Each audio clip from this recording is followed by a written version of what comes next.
Ubushize nabahaye video mbereka uburyo wakwandika indirimbo nziza kandi indirimbo yoroshye ikarushaho kuba hit cyangwa se ikarushaho gukundwa.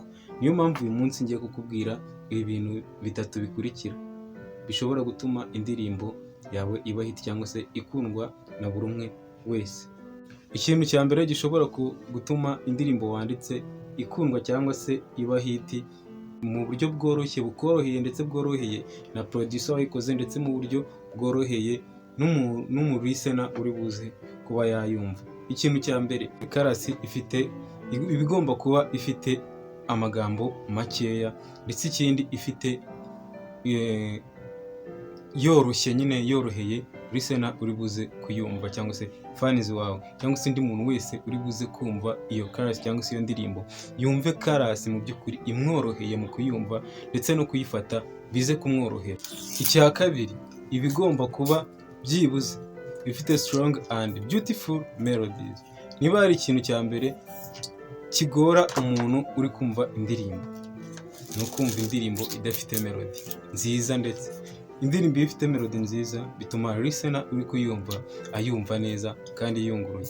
Niyo mpamvu ibigomba kuba strong and beautiful melody, ugomba kuyishakira chorus ngufi ndetse ifite amagambo yumvikana ku buryo umuntu ashobora kuyigana nawe nyine mukagendana ku buryo ayifata. Ikindi cya kabiri, bigomba kuba iri strong ndetse ifite na beautiful melodies.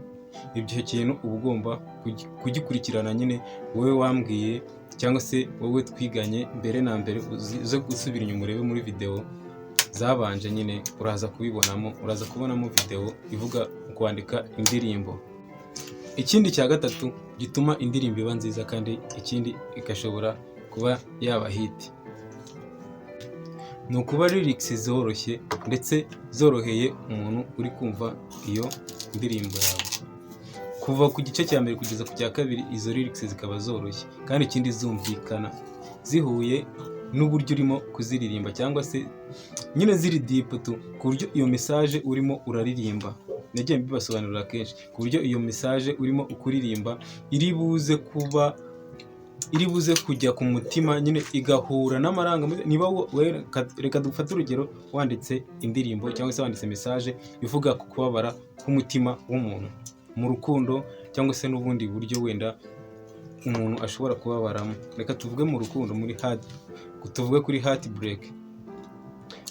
Niba wanditse kuri heartbreak, andika lyrics zituma uwo muntu mu by'ukuri uzayumva ari bubashe iyo nyine iyo message wanditse iyo ndirimbo iri bubashe guhura mu by'ukuri n'amarangamutima yiwe n'uburyo yiyumva.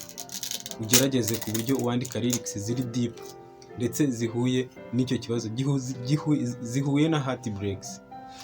Abenshi mukunda kwirengagiza bino bintu bitatu, niyo mpamvu uyu munsi nabizanye ibiganiro nk'ibi ngibi nakagaruka hano kuri Nest 256.